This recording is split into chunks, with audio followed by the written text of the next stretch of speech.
എൻ്റെ പേര് ജൂണിയ. ഞാൻ വണ്ടാനം മെഡിക്കൽ കോളേജിൻ്റെ അടുത്തു നിന്നാണ് വരുന്നത്. ഞാൻ 2019 ജനുവരിയിലാണ് ആദ്യമായിട്ട് ഉടമ്പടി എടുത്തത്.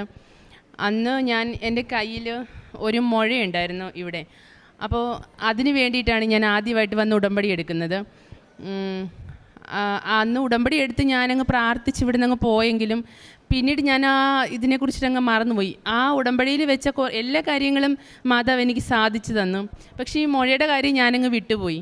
അങ്ങനെ ഞാനൊരു ദിവസം സ്കൂളിൽ മോൻ്റെ സ്കൂളിൽ ചെന്നപ്പം എൻ്റെ ഒരു ഫ്രണ്ട് എന്നോട് പറഞ്ഞു, അവളുടെ കാലിൻ്റെ മുട്ടിലൊരു മുഴയുണ്ട്. അപ്പം എന്നോട് പറഞ്ഞ് കൃപാസനത്തിൽ പോയി പ്രാർത്ഥിക്കണമെന്ന് എല്ലാവരും പറയുന്നുണ്ട്, എന്താ നിൻ്റെ അഭിപ്രായമെന്ന് ചോദിച്ചു. അപ്പം ഞാൻ പറഞ്ഞു, എൻ്റെ കയ്യിൽ ഒരു മുഴയുണ്ട്, ഞാൻ കൃപാസനത്തിൽ അതിന് വേണ്ടിയിട്ട് ഉടമ്പടി എടുത്തിട്ടുണ്ട് എന്ന് പറഞ്ഞു. അപ്പോൾ എന്നോട് ചോദിച്ചു, എന്ത് ചെയ്യും നിൻ്റെ കയ്യിൽ മുഴ എവിടെയാണെന്ന് ചോദിച്ചു. ഞാനിങ്ങനെ പറഞ്ഞത് എൻ്റെ കൈ മുഴയുണ്ടായിരുന്നു. അങ്ങനെ ഞങ്ങൾ പെട്ടെന്ന് ആ മുഴ പിന്നെ കാണുന്നില്ല. പക്ഷെ പിന്നീട് ഇതുവരെ ആ മുഴ എൻ്റെ കയ്യിൽ വന്നിട്ടില്ല. അപ്പോൾ എനിക്ക് സർജറിയൊക്കെ ഭയങ്കര പേടിയായിരുന്നു. അപ്പോൾ അത് കാരണം എന്ത് ചെയ്യണമെന്ന് അറിയാൻ മേലാതെ വന്നപ്പോഴാണ് ഞാനിവിടെ വന്ന് ഉടമ്പടി എടുക്കുന്നത്. പിന്നീട് എനിക്ക് ഉടമ്പടി പുതുക്കാനോ പിന്നീടൊന്ന് പ്രാർത്ഥിക്കാൻ വരാനോ ഒന്നും സാധിച്ചില്ല. അത് കഴിഞ്ഞപ്പോഴത്തേക്കും കഴിഞ്ഞ ജനുവരി 23 ഹസ്ബൻഡ് വിദേശത്താണ് ജോലി. ഹസ്ബൻഡ് ജോലിയെല്ലാം കഴിഞ്ഞിട്ട് അവിടുത്തെ കോൺട്രാക്റ്റ് കഴിഞ്ഞിട്ട് ഹസ്ബൻഡ് തിരിച്ച് ജനുവരി 23 നാട്ടിൽ വന്നു കഴിഞ്ഞപ്പോഴത്തേക്കും പുള്ളിക്ക് പിന്നീട് ഇവിടുന്ന് ഒരു ജോലിക്ക് ശ്രമിച്ചിട്ടൊന്നും നടന്നില്ല. അങ്ങനെ കുറേ നാളുകൾ ഇങ്ങനെ പോയി കഴിഞ്ഞപ്പോഴത്തേക്കും പുള്ളിക്ക് ശാരീരികമായിട്ട് ചില ബുദ്ധിമുട്ടുകളൊക്കെ ഉണ്ടായിരുന്നു. അപ്പോൾ അതിന് വേണ്ടിയിട്ട് നമ്മൾ കുറേ ചികിത്സയൊക്കെ ചെയ്ത് കുറേ സ്ഥലത്തൊക്കെ നന്നായിട്ട് ഒരുപാട് മരുന്നിനൊക്കെ നമുക്ക് ഒരുപാട് പൈസയായി.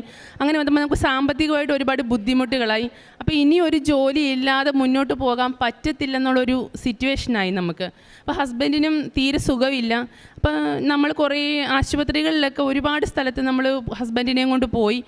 അങ്ങനെ പോയി കഴിഞ്ഞപ്പോഴത്തേക്ക് ഇത് കണക്ക് ഹസ്ബൻഡിന് കുറഞ്ഞു കഴിഞ്ഞപ്പോഴത്തേക്കും ഹസ്ബൻഡിൻ്റെ പഴയ കഫീൽ തിരിച്ച് വിളിക്കുകയാണ് പുള്ളീനെ, തിരിച്ച് വാ ഫ്രാൻസിസ് തിരിച്ച് വാ എന്നും പറഞ്ഞിട്ട് ഒരു ദിവസം ഒരു കോള് വരികയാണ്. അപ്പോൾ ഹസ്ബൻഡ് പറഞ്ഞു, അങ്ങനെയാണെങ്കിൽ ഞാൻ തിരിച്ച് പോകാം, മെഡിസിനൊക്കെ അവിടെ ചെന്നിട്ട് കണ്ടിന്യൂ ചെയ്യാം, എന്തായാലും ഇവിടെ നിന്നിട്ട് കാര്യമില്ലല്ലോ എന്ന് പറഞ്ഞു. അപ്പോൾ ഞാൻ പറഞ്ഞു, അങ്ങനെയാണെങ്കിൽ നമുക്കത് നോക്കാമെന്ന് പറഞ്ഞു. അപ്പം മെഡിക്കൽ ഒരു വലിയ കടമ്പയാണ് ഇതിനകത്ത്. ശാരീരികമായിട്ട് ബുദ്ധിമുട്ടുകളുള്ള ഒരാൾക്ക് മെഡിക്കൽ പാസ്സാവുക എന്ന് പറഞ്ഞാൽ 1% പോലും ഒരു വിശ്വാസമില്ല കാര്യത്തിൽ. അങ്ങനെ ഞങ്ങൾ ആദ്യമായിട്ട് പുള്ളി ഞങ്ങൾക്ക് പേപ്പറെല്ലാം അയച്ചു തന്നു, വിസയുടെ എല്ലാം വന്ന് പേപ്പർ വന്ന് ഞങ്ങൾ ആദ്യമായിട്ട് പുള്ളിക്ക് വേണ്ടിയിട്ട് ഞാൻ കൊച്ചിയിൽ മെഡിക്കലിന് പോവുകയാണ്. അവിടെ ചെന്ന് ഇത് കണക്ക് മെഡിക്കൽ എടുക്കാനായിട്ട് അവിടെ ചെന്ന് ഒരുപാട് പൈസയൊക്കെ നമുക്ക് മെഡിക്കലിന് പോകുമ്പോൾ ആവുമല്ലോ. അങ്ങനെ ഞങ്ങൾ അവിടെ ചെന്ന് മെഡിക്കൽ എടുക്കാനായിട്ട് എല്ലാം അകത്ത് കയറി ടെസ്റ്റ് ചെയ്ത് ആദ്യം കണ്ണ് ടെസ്റ്റ് ചെയ്തപ്പം കളർ വിഷൻ്റെ പ്രശ്നം പറഞ്ഞ് മെഡിക്കൽ ഫെയിലായി. ഞങ്ങൾ പിന്നെ എന്ത് ചെയ്യണമെന്നറിയത്തില്ല. ഞങ്ങൾ തിരിച്ചു പോന്നു കഴിഞ്ഞ് നമ്മളവരെ പിന്നെ അറിയിച്ച് കളർ വിഷൻ്റെ പ്രശ്നം കാരണം മെഡിക്കൽ നമ്മൾ ഫെയിലായി, എന്ത് ചെയ്യണമെന്ന് അറിയത്തില്ല എന്ന് പറഞ്ഞു. അപ്പോൾ അവർ പറഞ്ഞു, ഒരു കാര്യം ചെയ്യും, നിങ്ങൾ മലപ്പുറത്ത് പോയി മെഡിക്കൽ എടുക്കുക, അവിടെ ആകുമ്പോഴത്തേക്കും ഇത്രയും ടെസ്റ്റും കാര്യങ്ങളും ഒന്നും ഉണ്ടാവത്തില്ല, നിങ്ങൾക്ക് കുറച്ചും കൂടെ മെഡിക്കൽ എളുപ്പമാകും എന്ന് പറഞ്ഞു. അപ്പോൾ മഞ്ചേരി എന്ന് പറഞ്ഞ സ്ഥലത്താണ് ഞങ്ങൾ രണ്ടുപേരും കൂടെ വെളുപ്പിനെ ഇവിടുന്ന് മഞ്ചേരിക്ക് മെഡിക്കൽ എടുക്കാനായിട്ട് അവിടെ ചെന്ന്, ശരിക്കും പറഞ്ഞാൽ നമ്മുടെ ഒരു ഏജൻറ്റ് ഉണ്ട് അവിടെ. അപ്പം നമ്മൾ ആ ഏജൻറ്റിനെ കോൺടാക്റ്റ് ചെയ്തിട്ട് വേണം നമ്മൾ മെഡിക്കൽ എടുക്കാൻ അതിനകത്ത് കയറാനായിട്ട്. ഞാനും ഹസ്ബൻഡും അവിടെ ചെന്നപ്പം ഈ ഏജൻറ്റിനെ വിളിക്കാൻ മറന്നുപോയി, എന്ത് പറ്റിയതാണെന്ന് ഞങ്ങൾക്ക് അറിയത്തില്ല. ഞങ്ങൾ കറക്റ്റായിട്ട് ഡയറക്റ്റ് അങ്ങ് കയറി ചെന്ന് അവിടെ ചെന്നപ്പോഴത്തേക്ക് ഉടനെ അവർ ചോദിച്ചു, മെഡിക്കൽ എടുക്കാൻ വന്നതല്ലേ? അപ്പോൾ അതെ, നിങ്ങൾ മെഡിക്കൽ ഫെയിലായതാണോ? അപ്പോൾ ഞങ്ങൾ പറഞ്ഞു, അതെ, ഒരു മെഡിക്കൽ കൊച്ചി വെച്ച് ഫെയിലായതാണ്. ശരിക്കും പറഞ്ഞാൽ നമ്മളിതൊന്നും അവിടെ പറയാൻ പാടില്ലാത്തതാണ്. നമ്മൾ മെഡിക്കൽ ഫെയിലായതാണെന്നോ നമ്മൾക്ക് എന്ത് കാര്യത്തിനാണ് നമ്മൾ മെഡിക്കൽ ഫെയിലായതാണെന്നോ ഒന്നും നമ്മളവിടെ പറയാൻ പാടില്ല. ഞങ്ങളിതെല്ലാം അവിടെ പറഞ്ഞു. അപ്പോൾ ഉടനെ അവർ ഓട്ടോമാറ്റിക്കലി ടെസ്റ്റ് ചെയ്തപ്പോൾ പറഞ്ഞു, ഷുഗറിൻ്റെ പ്രശ്നം കാണിക്കുന്നുണ്ട്. ആദ്യം കളർ വിഷനായിരുന്നു, പിന്നെ പറഞ്ഞു ഷുഗറിൻ്റെ പ്രശ്നം കാണിക്കുന്നുണ്ട്, ഈ മെഡിക്കൽ ഫെയിലാന്ന് പറഞ്ഞു. മഞ്ചേരി വരെ പോയ ഞങ്ങൾ അത്രയും പൈസയും പിന്നെയും മുടക്കി ഞങ്ങൾ തിരിച്ചു പോന്നു. അപ്പം പിന്നെ ഹസ്ബൻഡ് പറഞ്ഞു, ഇനിയിപ്പം പുറത്തോട്ടൊന്നും പോകുന്നൊന്നും നടക്കത്തൊന്നുമില്ല ഒച്ചേ, അതുകൊണ്ട് അതിനെക്കുറിച്ചിട്ടൊന്നും നീ ചിന്തിക്കേണ്ടെന്ന് പറഞ്ഞു. അപ്പം ഞാനൊരു ബ്യൂട്ടീഷ്യനാണ്. അപ്പം ഞാൻ പറഞ്ഞു, അങ്ങനെയാണെങ്കിൽ എനിക്ക് നോക്കാൻ പോകാനായിട്ട്. അപ്പം മോൻ ഇത്തവണ 10ലാണ്. അപ്പം മോനെ ഒറ്റയ്ക്കിട്ടിട്ട് പോകാനുള്ളൊരു പേടി, 10ലായതുകൊണ്ടുള്ളൊരു പേടിയാണ്, വേറെ പേടിയൊന്നുമല്ല. അപ്പം ഞാൻ പറഞ്ഞു, അവൻ 10 പാസ്സായി, നല്ല മാർക്കോടെ പാസ്സായില്ലെങ്കിൽ മുന്നോട്ടുള്ള പഠനം വളരെ മോശമായി പോകത്തില്ലേ. അപ്പോൾ അങ്ങനെ വന്നപ്പോൾ എനിക്ക് അവിടെ പിന്നെ ഒരു ഗ്യാപ്പായി. അപ്പോൾ ഞാൻ പറഞ്ഞു പിന്നെ എന്ത് ചെയ്യും. അങ്ങനെ ഞങ്ങൾ രണ്ടുപേരും ഈ ജോലിയെക്കുറിച്ചുള്ള കാര്യങ്ങളെ അങ്ങ് വിട്ട്, പുള്ളി പിന്നെ നാട്ടിൽ എന്തെങ്കിലും ജോലി നോക്കാമെന്നും പറഞ്ഞിട്ട് അങ്ങനെ ഞങ്ങൾ ആ ജോലിയെക്കുറിച്ചുള്ള ആ പ്രതീക്ഷകളെല്ലാം വിട്ട് പുള്ളി എന്നോട് പറഞ്ഞു നാട്ടിൽ എന്തെങ്കിലും നോക്കാമെന്ന് പറഞ്ഞു. അങ്ങനെ ചെറിയ ചെറിയ ജോലികൾ നാട്ടിൽ പുള്ളി ചെയ്ത്, അപ്പോൾ സാമ്പത്തികമായിട്ടുണ്ടായിരുന്നതെല്ലാം നമ്മൾ ഈ വയ്യാഴികൾക്ക് മുടക്കിയത് കൊണ്ട് ഞങ്ങൾക്ക് പിന്നീട് നമുക്കൊന്നും ബെനിഫിറ്റ് ഒന്നും ഇല്ല. അപ്പോൾ അങ്ങനെ വന്നപ്പോൾ പിന്നെയും പ്രശ്നമായി. മോൻ പഠിക്കുന്നു, ബാക്കിയുള്ള കാര്യങ്ങളെല്ലാം നടക്കണം. അപ്പോൾ പിന്നെയും വിഷയമായി. അപ്പോൾ ഉടനെ ഞാൻ പണ്ടെങ്ങോ ഒരു സൈറ്റിൽ പുള്ളിയുടെ ഒരു പേര് ജോലിക്ക് വേണ്ടിയിട്ട് ഞാൻ അപ്ലൈ ചെയ്തിട്ടുണ്ടായിരുന്നു. ഞാനതൊക്കെ മറന്നു പോയിരിക്കുകയായിരുന്നു. അപ്പോൾ ഇങ്ങനെ ഒരു ദിവസം ഞാനിങ്ങനെ ഒരു ഞായറാഴ്ച ഞാൻ കുർബാനയെല്ലാം കഴിഞ്ഞ് വീട്ടിൽ വന്ന് ഇങ്ങനെ അവിടെ ഇരിക്കുമ്പോഴത്തേക്കും ഒരു ഫോൺ വന്നിട്ട് ചോദിച്ചു, മേഡം ഇത് ഇന്ന ആളുടെ വൈഫാണോ? അപ്പോൾ ഞാൻ പറഞ്ഞു അതെ, ഇന്ന ആളാണോ? അതെ. ഞാൻ പറഞ്ഞു അതെ. അപ്പോൾ ഉടനെ അവർ പറഞ്ഞു, മേഡം ഞങ്ങൾ ഖത്തർ ബേസ് ചെയ്തിട്ടുള്ള ഒരു ഏജൻസിയാണ് വിളിക്കുന്നത്. മേഡം ഇത് കണക്ക് ഇന്ന ആൾക്ക് വേണ്ടിയിട്ട് ഒരു ജോലിക്ക് അപ്ലൈ ചെയ്തിട്ടുണ്ടായിരുന്നോ? ആ ആൾക്കൊരു ചാൻസ് ഉണ്ട്, എങ്ങനെയുണ്ട്, നിങ്ങൾ പോകുന്നോ? ശരിക്കും പറഞ്ഞാൽ എനിക്ക് ചിരിയാണ് വന്നത് അപ്പം. കാരണം മെഡിക്കൽ പാസ്സാവത്തില്ലല്ലോ, പിന്നെ നമ്മൾ ഈ ജോലിക്ക് വേണ്ടിയിട്ട് ശ്രമിക്കേണ്ട. അപ്പോൾ ഹസ്ബൻഡ് പറഞ്ഞു നമുക്ക് എന്തായാലും നോക്കാം, ഖത്തർ ആകുമ്പോഴത്തേക്കും അത്രയും മെഡിക്കൽ പ്രശ്നങ്ങളൊന്നും വരത്തില്ല എന്ന് ഹസ്ബൻഡ് പറഞ്ഞു. ഞാൻ പറഞ്ഞു അങ്ങനെ ധൈര്യം ഉണ്ടെങ്കിൽ നോക്കിയാൽ മതി, കാരണം എനിക്ക് വലിയ പ്രതീക്ഷയൊന്നുമില്ല. കാരണം 2 വട്ടം പോയി ഞങ്ങൾ ആകപ്പാടെ മടുത്ത്. അങ്ങനെ വന്നപ്പോഴത്തേക്കും ഇത് കണക്ക് ഹസ്ബൻഡ് പറഞ്ഞു നമുക്ക് നോക്കാം എന്ന് പറഞ്ഞു. അപ്പോൾ ഈ ഖത്തറിലേക്ക് പോകാനായിട്ട് 2 സെൻറ്ററേ ഉള്ളൂ, ഒന്ന് കൊച്ചിയും ഒന്ന് ചെന്നൈയും. അപ്പോൾ ഹസ്ബൻഡ് എന്നോട് പറഞ്ഞു കൊച്ചിയിൽ ഭയങ്കര ടഫാണ് മെഡിക്കൽ, നമുക്ക് ചെന്നൈയിലേക്ക് മെഡിക്കൽ എടുക്കാൻ അവരോട് പറയാം എന്ന് പറഞ്ഞു. അപ്പോൾ ഞങ്ങളുടെ പ്രോസസ്സിങ് എല്ലാം കഴിഞ്ഞു. അങ്ങനെ ഞങ്ങൾ ചെന്നൈക്ക് പോവുക. ഈ ദീപാവലിക്ക് ഇവിടുന്ന് ടിക്കറ്റ് ഇല്ല ട്രെയിനിന് പോകാനായിട്ട്. ഞങ്ങൾ ബസ്സിന് ബുക്ക് ചെയ്ത് വളരെ കഷ്ടപ്പെട്ട് ഇടിയൊക്കെ കൊണ്ട് ഞങ്ങൾ ചെന്നൈയിൽ ചെന്ന് അവിടെ ചെന്ന് മണിക്കൂറുകളോളം മഴയത്ത് ക്യൂ നിന്ന്. അവിടെ വെയിറ്റിംഗ് ഷെഡൊന്നുമില്ല നമുക്ക് നിൽക്കാൻ, പുറത്ത് തന്നെ നമ്മൾ റോഡിൽ തന്നെ നിൽക്കണം. അങ്ങനെ ഞങ്ങൾ മണിക്കൂറുകളോളം മഴയത്ത് ക്യൂ നിന്ന് ഹസ്ബൻഡ് അകത്ത് കയറി. അവിടെ ചെന്ന് മെഡിക്കലിൻ്റെ പേപ്പറെല്ലാം കൊടുത്തപ്പോഴത്തേക്ക് അവർ പറഞ്ഞു ഇതിലൊരു സ്പെല്ലിങ് തെറ്റാ, അതുകൊണ്ട് ഇവിടെ നിങ്ങളുടെ മെഡിക്കൽ നടക്കത്തില്ല. അപ്പോൾ ഇത്രയും ദിവസമൊക്കെ ഇങ്ങനെയൊക്കെ പ്രശ്നങ്ങളുണ്ടെങ്കിൽ ഞാൻ കൃപാസനത്തിൽ ഉടമ്പടി എടുത്തിരുന്നു, എനിക്ക് അനുഗ്രഹങ്ങൾ കിട്ടിയതാണ്. ഞാനിതൊക്കെ അങ്ങ് പാടെ മറന്നുപോയി.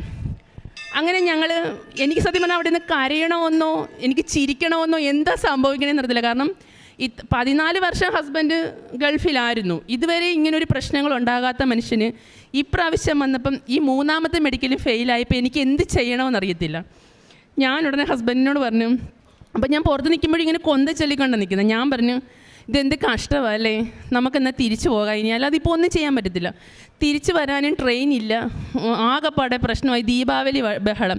അങ്ങനെ ഞങ്ങൾ റെയിൽവേ സ്റ്റേഷനിൽ വന്ന് ടിക്കറ്റ് എടുക്കാനായിട്ട് വന്നപ്പം ഞങ്ങൾക്ക് 2 ടിക്കറ്റ് കിട്ടി. ഞങ്ങൾ തിരിച്ച് ഇതുവഴി, ഞങ്ങൾ വണ്ടാനത്താണ് താമസിക്കുന്നത്. അപ്പം ഞങ്ങൾ ഇതുവഴി ഇങ്ങനെ പോയപ്പം ഞാനപ്പം പറഞ്ഞേ ഞാൻ കൃപാസനത്തിൽ ഉടമ്പടി എടുത്തിട്ട് ഇതുവരെ പുതുക്കിയില്ലല്ലോ, ഇനിയും അതിൻ്റെ എങ്ങാനും ആയിരിക്കുമോ എന്ന് ഞാനിങ്ങനെ മനസ്സിൽ പറഞ്ഞു.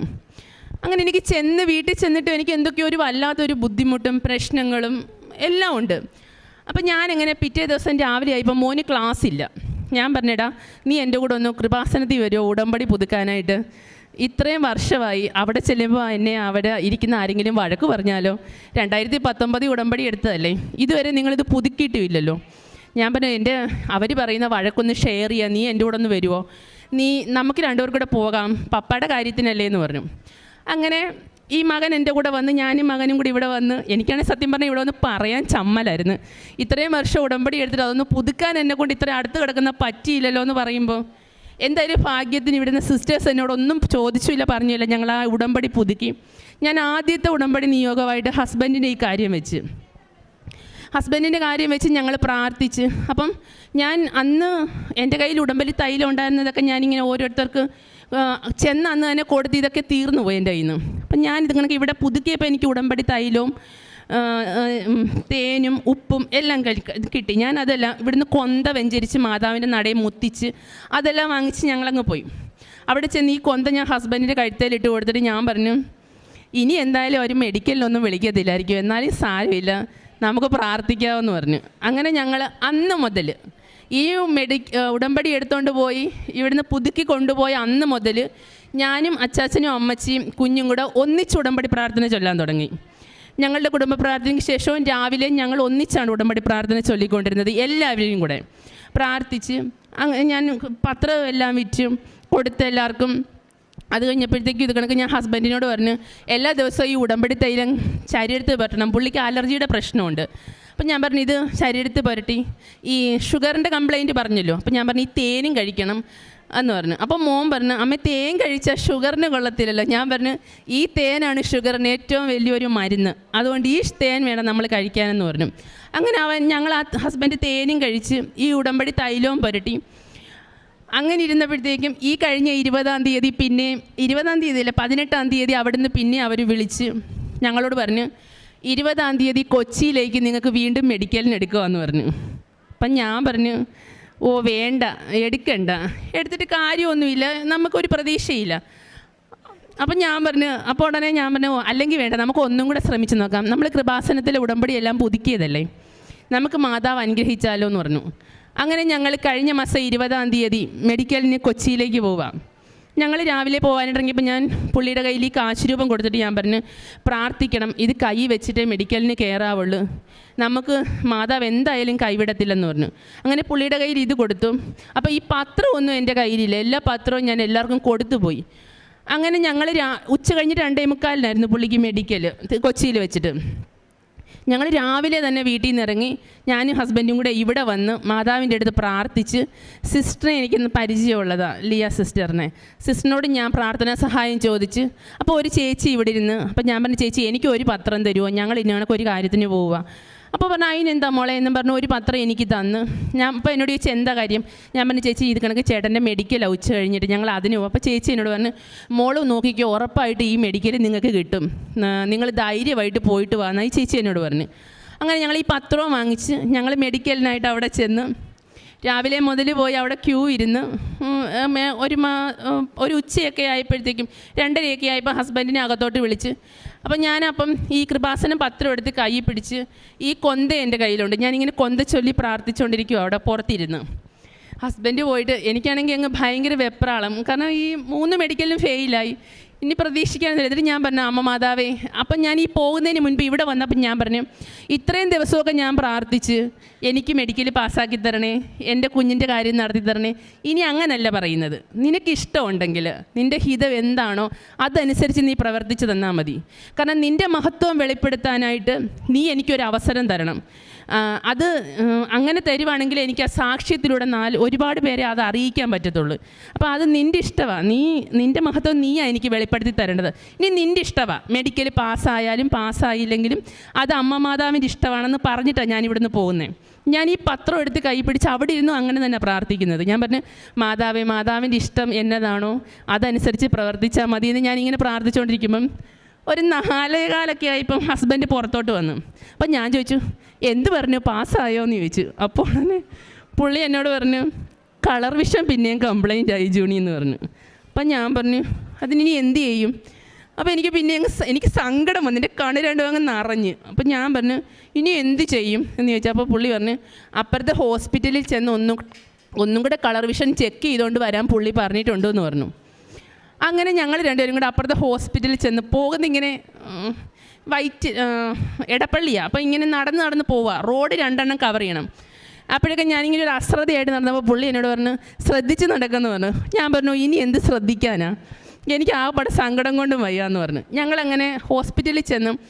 അവിടെ ചെന്നപ്പോഴത്തേക്ക് ഇത് കണക്ക് അവർ ചെക്കപ്പിന് കൊണ്ടുപോയി, ഈ പുള്ളിനെ അകത്തോട്ട് കൊണ്ടുപോയി. അപ്പോൾ ഞാൻ പുറത്തിരുന്ന് കൃപാസനം പത്രമുണ്ട്, ഈ കൊന്തയുണ്ട്. ഞാൻ അവിടെ നിന്ന് പിന്നെയും പ്രാർത്ഥിച്ച്. ഞാൻ പറഞ്ഞു മാതാവേയും സങ്കടം വന്നപ്പം അങ്ങനെ പറഞ്ഞു പോയതാ, അത് കാര്യമായിട്ട് എടുക്കല്ലേ, എന്നെ പിന്നെയും പരീക്ഷിക്കല്ലേ, എന്നാലും നിൻ്റെ ഹിതമൊന്ന് നിറവേറ്റായിരുന്നു, എനിക്കൊരു സാക്ഷ്യം പറയാനൊരു അവസരം തരാമായിരുന്നു എന്നൊക്കെ ഞാനിങ്ങനെ അവിടെ ഇരുന്നോട് പറഞ്ഞു.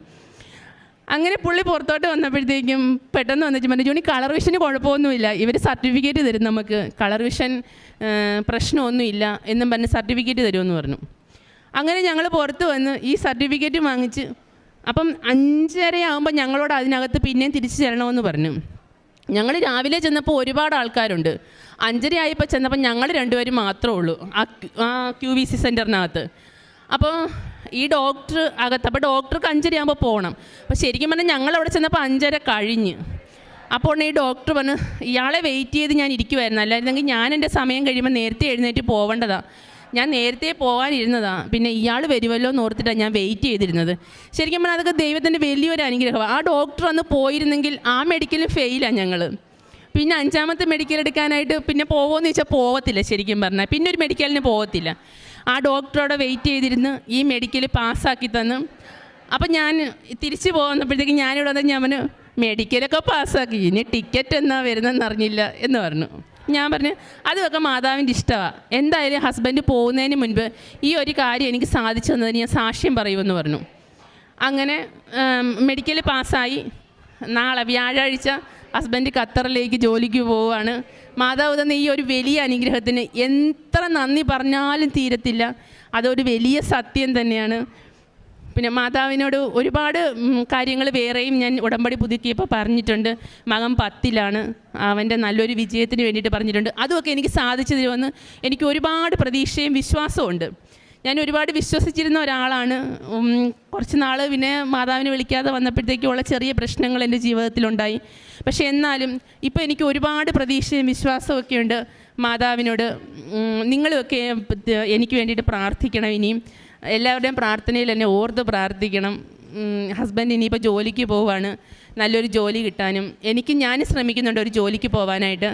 അതിനുമൊക്കെ വേണ്ടിയിട്ട് നിങ്ങളുടെയൊക്കെ പ്രാർത്ഥനയിൽ എന്നെക്കൂടെ ഓർത്ത് പ്രാർത്ഥിക്കണമെന്ന് പ്രാർത്ഥിച്ചുകൊണ്ട് നിർത്തുന്നു.